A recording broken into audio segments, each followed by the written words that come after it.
성수 전략정비구역까지 정비가 되고 나면 한강변 초고층 건축물들이 즐비하게 있는 성수동으로 향후 바뀔 예정이다. 성수동 하면 뭔가 핫플레이스, 트리마제, 갤러리아 포레, 뭔가 좋은 이미지들 단언컨대 토지거래 허가구역을 뚫을 수 있으면 성수 전략정비 무조건 좋다고 말해드리고 싶어요.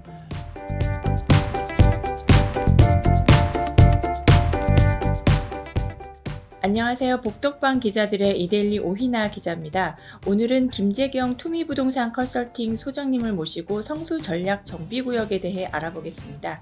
소장님 안녕하세요. 네, 안녕하세요. 네. 부동산 주치 김재경 소장입니다. 네.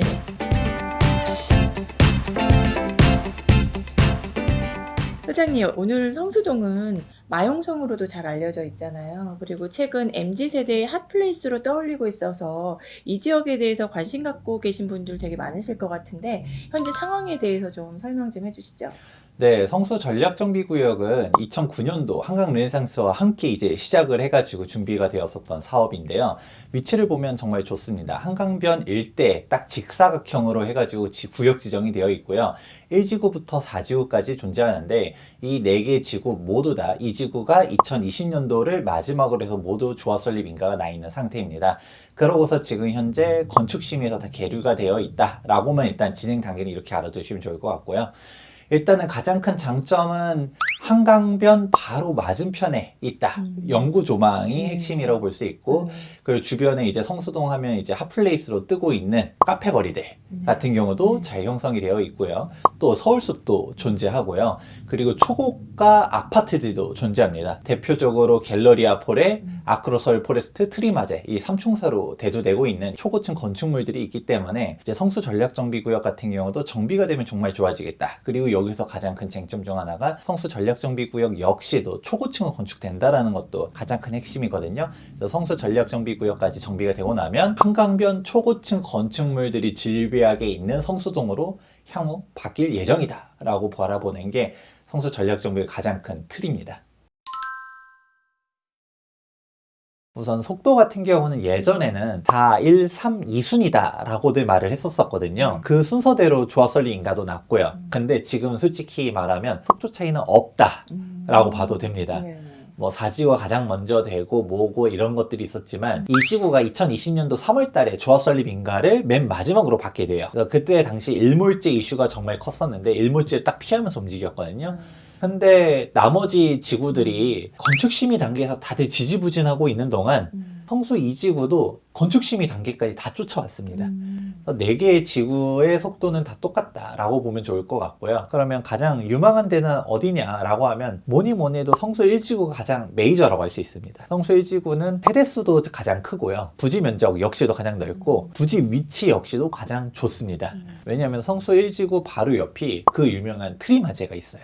트리마제. 네. 그렇다 보니까 성수 전략정비구역 보면 한강변에 직사각형으로 길쭉하게 있거든요. 근데 이런 입지적인 부분에서를 뭐 장점 같은 경우는 4개 지구 모두 다 한강 조망권이 아주 우수하다. 영구 조망이다. 라는 점은 장점인데 대중교통을 이용하려고 하면 사실 저 위쪽으로 성수역을 가려면 조금 많이 걸어가야 되거든요. 네네. 그런 부분들이 좀 있는데 우리가 서울숲역 같은 경우를 이용하려고 했었을 때 그나마 가장 가깝게 도보로 이용할 수 있는 데가 성수 1지구다 라는 점이 가장 큰 장점이고 서울숲도 이용하기가 편하고 그리고 트리마제 가격이 워낙 높잖아요. 트리마제가 이제 성수 전략정비구역 가격의 바로미터로서 작용을 하다 보니까 당연히 성수 1지구를 사람들이 가장 좋아한다 라고 할 수 있습니다. 그러면 나머지 구역 같은 게 좀 어떠냐라고 보면 사실 4지구 같은 경우는 장점들이 있죠. 1지구와 4지구 둘 다 사업성이 정말 우수하거든요. 근데 여기서 사람들이 오해하면 안 되는 게 2, 3지구는 그럼 사업성이 나쁘냐라고 하면 그렇지 않아요. 일반적인 재개발 지역과 비교를 해보면 성수 1지구부터 4지구까지 사업성은 다 우수한데 1지구와 4지구는 정말 너무 사업성이 좋아요. 완벽하다 할 정도 사업성이 정말 높은데 근데 이 중에서도 이제 4지구 같은 경우는 성수 전략정비구역을 놓고 보면 양측에 다리가 있습니다.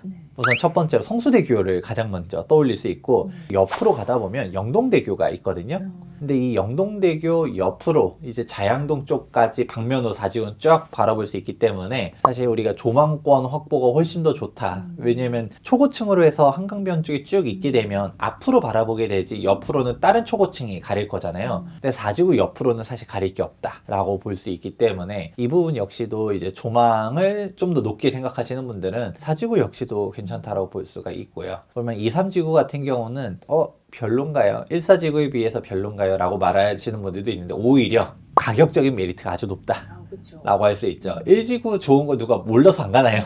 그죠. 근데 돈이 문제죠.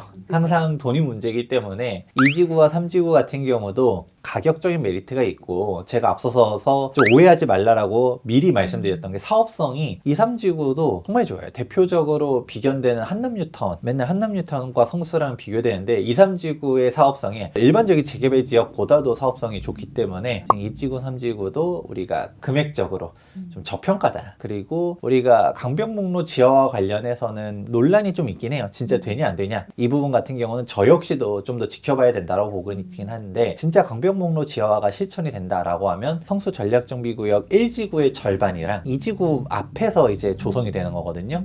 그렇게 생각해 보면 2지구 역시도 제일 느리다라고 하면서 사람들 말했었고 그리고 이제 뚝도시장이라고도 있어요.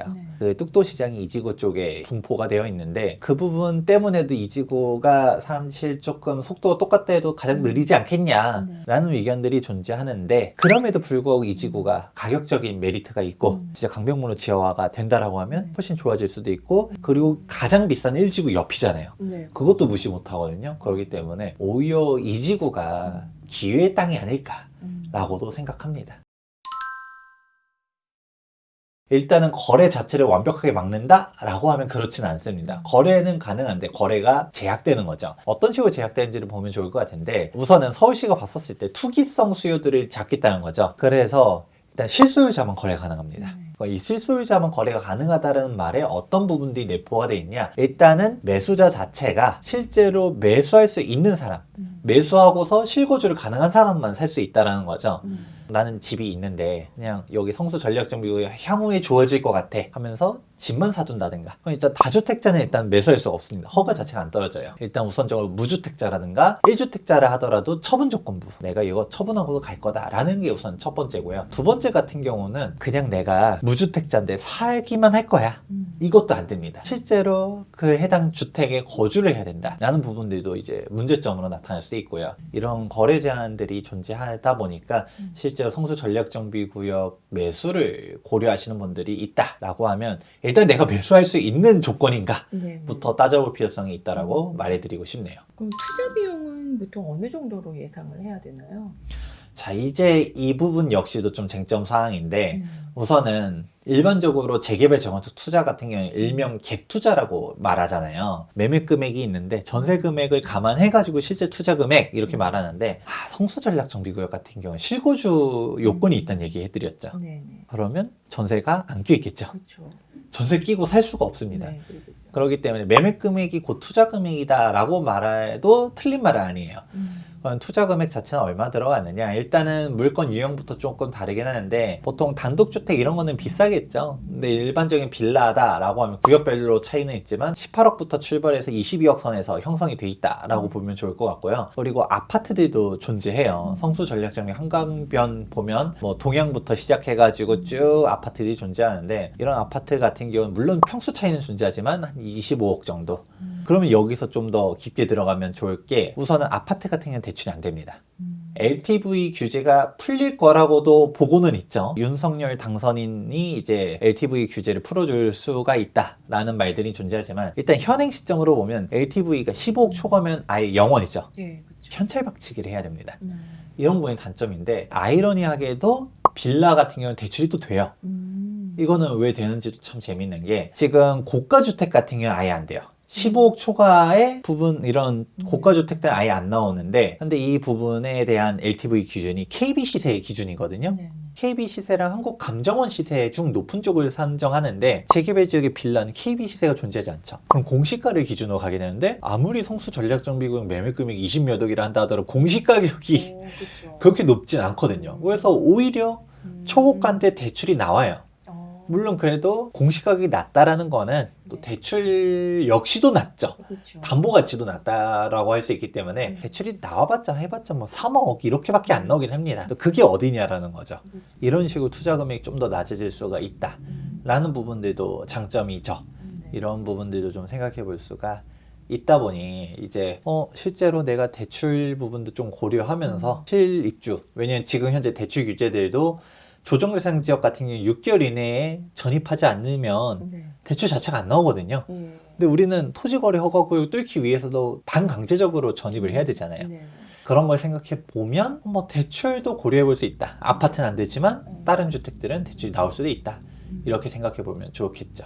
네, 소장님, 그 재개발 구역을 한남하고 성수를 이제 비교는 하잖아요. 탑2라고 주로 얘기를 하는데 두 지역을 좀 비교를 해주신다면 어떨까요? 장단점들이 각자 존재하죠. 한남뉴타운 같은 경우는 그냥 전통적인 명당. 안 그래도 뭐 이번에 대통령 집무실도 용산으로 온다라고 말하는데 용산 자체는 원래 전통적으로 터가 좋다라고 하잖아요. 그렇죠. 뭐 배산이 있어, 뒤에 남산이 있고 밑에 이제 한강도 있고, 그리고 또 한강변 이런 부분을 강남에서는 잡을 수 없는 가장 큰 장점, 남향으로 바라본다. 네. 이런 부분들도 존재하고, 한남 성수를 놓고 봤을 때 둘 다 한남 성수 뭐 한강을 남향으로 바라보고 이런 점들은 장점인데, 약간 또 그런 거 있잖아요. 또 풍수지를 잘 따지시는 분은 뭔가 이게 물길이 감싸는 곳에 있어야 된다라고 말하시는 분들도 있어요. 용산을 보면 딱 물길이 이렇게 감싸죠. 그리고 성수동 같은 경우는 맞은편이 압구정인데 압구정도 이렇게 볼록하게 해서 물길이 감싸고 있는 형식이잖아요. 이런 부분들도 있으니까 막 풍수지 따지시는 분들은 성수보다도 한남이다 라고 말하죠. 그런데 우선은 또 장점은 말하긴 좀 뭐하니까 단점도 좀 얘기해 보자면, 한남뉴타운의 가장 큰 단점은 층고가 제한됩니다. 35층 룰 이거랑 상관없이 한남상구역 같은 경우는 이제 지금 사업시 인가까지도 나가서 관리처분 인가를 준비하고 있잖아요. 네. 근데 한남상구역 최고 층수가 22층입니다. 구릉지 쪽은 그것도 못 지어요. 완전 저층으로 지어집니다. 제가 알기로는 최저 층수가 2층으로 알고 있거든요. 그렇게 된 게 뒤에 남산이 있으니까 스카이라인 때문에 이런 게 단점인 거죠. 아무리 이번에 2040 서울 플랜에서 층수 제한을 풀었다 해도 안 될 겁니다. 그래요? 그거는 남산을 가릴 수는 없잖아요. 네. 그런 부분 때문에 이런 부분들은 좀 단점이다. 그리고 한남뉴타운 같은 경우는 구릉지예요. 네. 정말 경사가 장난 아니거든요. 난 경사 싫어하시는 분들은 또 싫어하고, 성수는 반대로 장점이 있죠. 평지예요. 다 평지니까 평지 좋아하시는 분들이 있죠. 그리고 50층에 대해서 설명을 드렸잖아요. 이미 아크로 서울 포레스트, 갤러리아 포레, 트리머지 다 초고층이죠. 그게 가능한 게 뒤쪽이 공업지역이다 보니까 일조권이라든지 이런 부분에 대해서도 제한받을 것도 없고, 아까 뭐 스카이라인, 남산 조망권 침해 이런 거 없습니다. 그렇기 때문에 초고층이 된다라는 것도 장점이죠. 그리고 사업성을 비교해보면 한남뉴타운은 예전부터도 워낙 땅 위치가 좋다 보니까 일명 빌라 업자들의 신축 쪼개기라든지 그런 게 정말 많았었어요. 사업성이 성수전략정비구의 일반적인 재개발 중에서도 너무 훌륭하다 라고 말했잖아요. 근데 한남뉴타운은 일반적인 재개발 중에 사업성이 제일 떨어지는 데가 한남뉴타운이에요. 그러니까 너무 양극단인 거예요. 그냥 한남뉴타운은 좀 일반적인 사업성이다도 아니고 재개발 중에서 사업성이 가장 개판인 곳이라고 표현을 좀 그런가요? 아무튼 제일 엉망인 곳이고요. 그런데 성수 같은 경우는 사업성이 워낙 훌륭하고, 이제 그런 부분들에 대한 차이점. 젊은 사람들은 오히려 성수 전략정비구역에 대한 선호도가 정말 높습니다. 왜냐면 약간 한남동 가면 좀 올드한 느낌이 좀 있다. 그리고 경사나 싫다. 네. 그리고 성수 전략정비구역 같은 경우는 또 네모 반듯하고, 한남뉴타운 같은 경우는 한강조망도 되긴 하겠지만 구역들 위치가, 2구역 같은 경우는 당연히 한강조망이 안 될 거고, 3구역 같은 경우 한강조망이 돼도 정말 구역이 크거든요. 뭐 일부 세대가 될 거고, 진짜 한강을 생각하는 사람들 5구역 많이 가는데, 이제 이런 부분들에 대한 차이점들도 뭐 나는 한강뷰를 꼭 잡겠어 라고 하는 사람들은 성수는 워낙 그게 당연히 가능한 거고, 초고층 가는 것도 좋고, 성수동에 대한 이미지 자체도 젊은 사람들은 딱히 그렇게 나쁘지 않거든요. 나쁘지 않은 게 아니라 성수동 하면 뭔가 핫플레이스, 트리마제, 갤러리아 포레 막 이렇게 뭔가 좋은 이미지들. 그런데 이제 나이 많으신 분들은, 특히 막 60 넘어가신 분들은 더더욱 성수동 하면 아직도 공업지대 이미지가 강력하시고, 카페거리가 뜬다라고 하면 뭔 소리야 이러거든요. 전통적인 입지 한남동 이렇게 갑니다. 그렇다 보니 가격 차이가 사실 똑같았었어요. 네. 이런 장단점들이 다 있는 거죠. 음. 한남 뉴턴이 무조건 좋다. 성수 전략점이 무조건 좋다가 아니라 이런 점은 한남이 좋고 이런 점은 성수가 좋고 이렇게 갑니다. 그렇게 가서 가격대가 비슷하게 움직였었는데 저는 지금 단언컨대 토지거래 허가구역을 뚫을 수 있으면 성수 전략점이 무조건 좋다고 말해드리고 싶어요.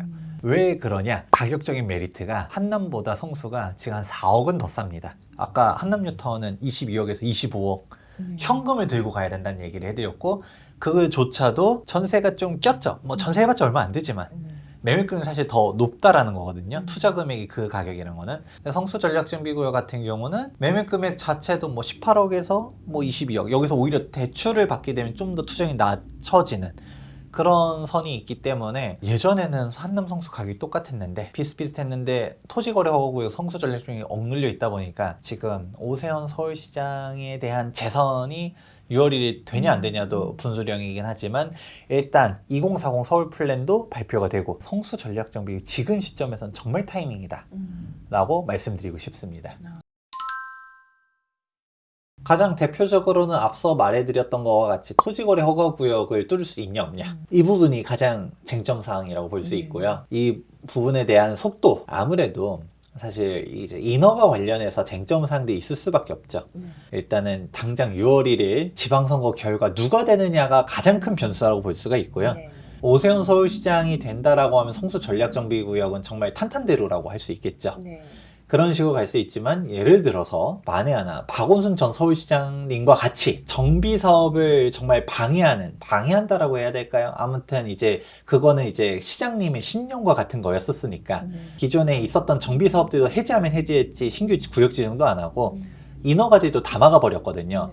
그런 시장님이 만약에 된다라고 하면 사실 조금 어려울 가능성이 좀 높죠. 당장 한남 뉴타운과 더불어서 재개발 지역 탑2이기 때문에 가장 큰 이슈가 될 수 있는 곳이잖아요. 가장 유명한 곳은 아무래도 인허가 관계에서도 이제 이슈화가 될 가능성이 높기 때문에 6월 1일이 가장 쟁점이다 라고 저는 보고 있습니다. 일단 특수물건을 좀 조심해라. 대표적으로 도로부지, 뭐 상가, 근린생활시설 이런 부분들 같은 경우는 입주권 사항들이 우리가 알고 있는 사항들이랑 좀 많이 달라요. 일명 쪼개기가 언제 쪼개졌는지 그런 사항들 같은 경우 입주권 정말 복잡하니까 전문가를 통해서 잘 알아보고 해라 라고 말씀드리고 싶고요. 가장 큰 거는 특수물건을 제외하면 주택들이 가장 많으니까 주택 같은 경우는 2008년 7월 30일 기준이다 라고만 알아둬도 많은 사항들은 좀 구분이 되지 않을까 라고 전달해 드리고 싶네요.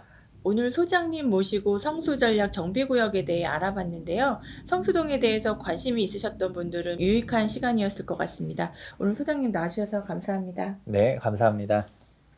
네, 지금까지 복덕방 기자들의 이데일리 오희나였습니다.